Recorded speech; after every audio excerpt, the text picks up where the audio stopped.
আসসালামু আলাইকুম। Blogger of Cox's Bazar আকিস চ্যানেলে আপনাদেরকে স্বাগত জানাই। দেশ এবং দেশের বাহিরে যারা আমার ভিডিও দেখছেন, আশা করি আপনারা সবাই ভালো আছেন। আলহামদুলিল্লাহ, আমরাও অনেক ভালো আছি। কয়েকদিন আগে নিব্রাসের বাবাকে বলেছিলাম পহেলা বৈশাখে কলেজের প্রোগ্রামে আমি যেতে পারবো কিনা।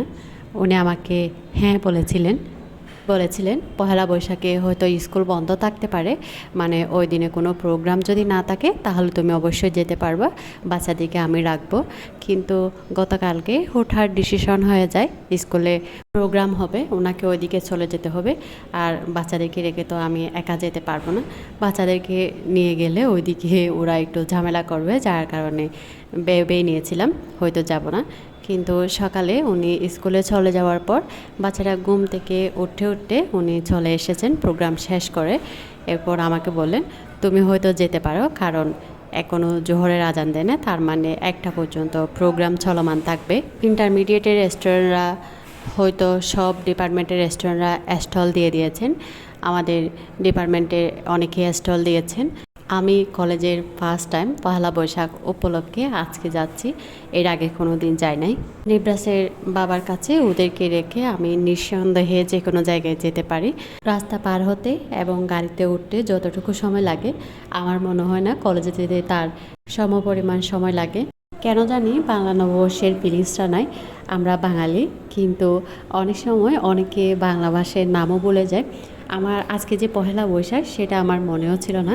গতকালকে যখন কলেজে গেছিলাম তখন অনেক বড় প্যান্ডেল দেখে বান্ধবীদের কাছ থেকে জিজ্ঞেস করেছিলাম এটা কিসের প্যান্ডেল। ওরা বলতেছিল আগামীকাল পহেলা বৈশাখ উপলক্ষে এখানে আয়োজন করা হচ্ছে। সেই সুবাদে জানা হয়ে গেছিল আজকে পহেলা বৈশাখ। অলরেডি 12টা বেজে গেছে, জোহরের আগে অর্থাৎ 1টার আগে ব্যাক করতে হবে বাসায়।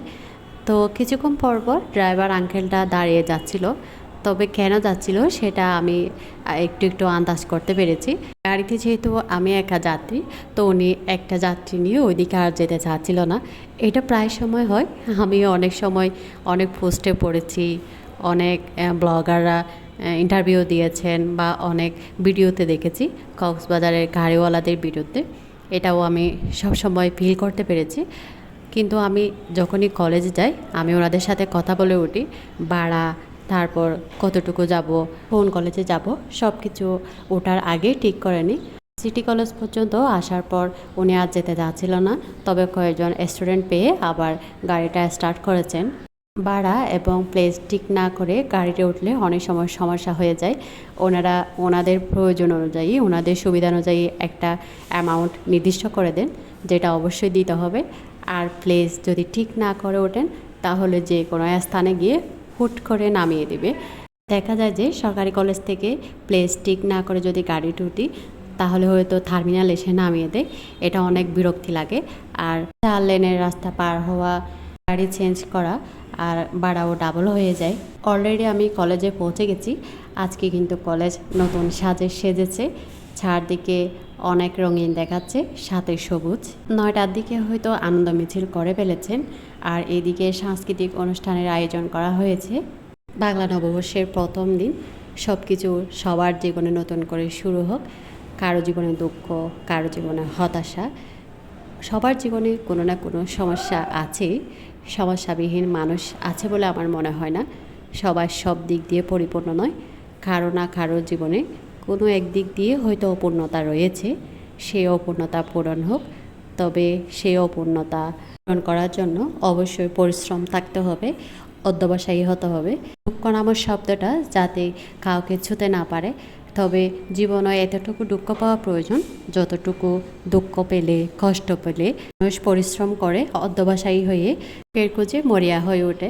দুঃখ ব্যতীত জীবনে সুখ পাওয়া কখনো সম্ভব নয়। আমি 2-1 দিন ধরে ইউটিউবে নতুন ভিডিও দেওয়া স্টার্ট করেছি। আপনারা যারা আমার ভিডিও দেখতেছেন আপনাদেরকে অসংখ্য ধন্যবাদ। যারা সাবস্ক্রাইব করেছেন ওনাদেরকে অসংখ্য ধন্যবাদ। আর যারা সাবস্ক্রাইব করেননি অবশ্যই আমার চ্যানেলটা সাবস্ক্রাইব করে দিবেন, যাতে আমি ভিডিও আপলোড দেওয়া মাত্রই আপনার কাছে নোটিফিকেশন চলে যায়। এখানে বিভিন্ন ডিপার্টমেন্ট বিভিন্ন স্টল দিয়েছেন। অনেকে পিঠাপুলি, পাটিসাপটা, বিভিন্ন ধরনের পিঠা নিয়ে এসেছেন, সাথে পান্তা ইলিশ, আচার, আম, শরবত, অনেক কিছু নিয়ে এসেছেন। আমি ঘুরে ঘুরে দেখতেছিলাম আর ওইদিকে সাংস্কৃতিক অনুষ্ঠানের আয়োজন করাও হয়েছে।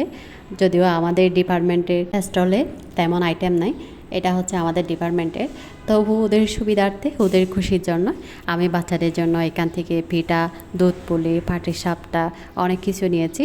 যেহেতু আমি বাচ্চাদেরকে বাসায় রেখে এসেছি, নিজে একাই এসেছি, তাহলে ওদেরকে ছাড়া আমি হয়তো এখানে কিছু খেতেই পারবো না।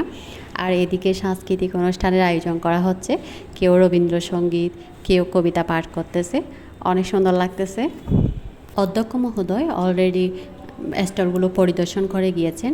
এখানে গোলাপ পিঠা, দুধ বুন্দি, লাচ্ছা পিঠা, ডাবের পুডিং, শরবত, অনেক ধরনের আইটেম রয়েছে। ওরা অ্যামাউন্টটা ওখানে আইটেমের মধ্যে লাগিয়ে দিয়েছেন কোনটা কত টাকা। তবে ওরা একটু ছাড়ও দিচ্ছিল, আমাকে নিতে বলতেছিল। অনেক মজার পিঠা আতিক্কা পিঠা, যেটা আমাদের চট্টগ্রামের এদিকে খুবই জনপ্রিয়, অনেক মজার পিঠা। আমি এখানে তো কয়েকটা খেয়ে নিয়েছি, তবে বাচ্চাদের জন্য কী নিয়ে নিব সেটা দ্বিধাদ্বন্দ্বে পড়ে গেলাম। অনেক পিঠা আছে ওরা খায় না, আতিক্কা পিঠা আমি যেটা খেয়েছি সেটা আমার ছেলে খায় না, তো ভাবলাম আমাদের ডিপার্টমেন্টের স্টল থেকেই নিয়ে নিই। কারণ ওরা যেহেতু আমাদের ডিপার্টমেন্টের, একটু মায়া তো ওদের জন্য লাগবে। ভাবলাম ওদেরটা আগে একটু শেষ হোক, যদিও ওদের আইটেম খুবই কম ছিল, কিন্তু ওদের স্টলে পার্সেল দেওয়ার তেমন কোনো সুযোগ নেই, তো বক্সটাও দিয়ে দিয়েছে, পরে আবার ফেরত দিয়ে দিব। এখানে দেখা যাচ্ছে বাংলা নববর্ষ 1432 আনন্দ শোভাযাত্রা, নতুন ছাত্রী নিবাস।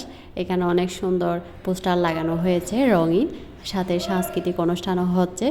ওইখানে অধ্যক্ষ মহোদয়, সব টিচাররা আছেন। ভাবলাম এত ধৈর্য ধরে এত দাঁড়িয়ে থেকে এই স্টলগুলা কীভাবে পরিচালনা করা সম্ভব, এগুলো তো আমাদের বিবাহিতদের পক্ষে কখনোই সম্ভব না। যারা অবিবাহিত আছে ওনাদের হয়তো অনেক ইন্টারেস্টিং ব্যাপার লাগতে পারে এটা, আর ওদের ভালো লাগবে। আমাদের ডিপার্টমেন্টের স্টল অলরেডি শেষ হয়ে গেছে, ওদের আইটেমগুলো মাত্র কিছুটা বাকি আছে, তারপর হয়তো ওরা চলে যাবে। মানে একটার মধ্যে ওদের আইটেমগুলো শেষ হয়ে যাওয়ার, বাসায় না বানিয়ে দেখা দিচ্ছে কম খরচে অল্প সময়ের মধ্যে কিছু পিঠাও নিয়ে নিয়েছি। এই তো বান্ধবীরা আমাকে এখানে পার্সেল করে দিচ্ছেন বক্সে করে, যেহেতু আমি বাসায় নিয়ে যাব বাচ্চাদের জন্য, এখানে পার্সেল করার তেমন সুযোগ নাই। আর এইসব আইটেমগুলো মাশাআল্লাহ অনেক সুন্দর হয়েছে, এগুলো হয়তো জুনিয়রদের স্টল। এ তো দেখা যাচ্ছে আতিক্কা পিঠা, সাথে পান, আর এখানে আমাকে বক্স ভরে দিয়েছে। আমি এখন বাসায় চলে যাব, তারপর বাসায় গিয়ে আবার রান্নাবান্না শুরু করে দিতে হবে। বাচ্চারাও ওইদিকে ওয়েট করে থাকবে, কারণ ওরা জানেই না আমি যে বের হয়েছি। ওদেরকে মোবাইল দিয়ে ব্যস্ত রেখেছিল ওদের বাবা, যাতে আমি আসার সময় কান্নাকাটি না করি। অলরেডি আমি বাসায় চলে যাচ্ছি। আমার ভিডিওটা কেমন করে জানাবে, আপনাদের কেমন লেগেছে। ভিডিওটা ভালো লেগে থাকলে পরবর্তী ভিডিও পাওয়ার জন্য অবশ্যই আমার চ্যানেলটা সাবস্ক্রাইব করে দিবেন। আজকের ভিডিওটা এই পর্যন্ত। আল্লাহ হাফেজ।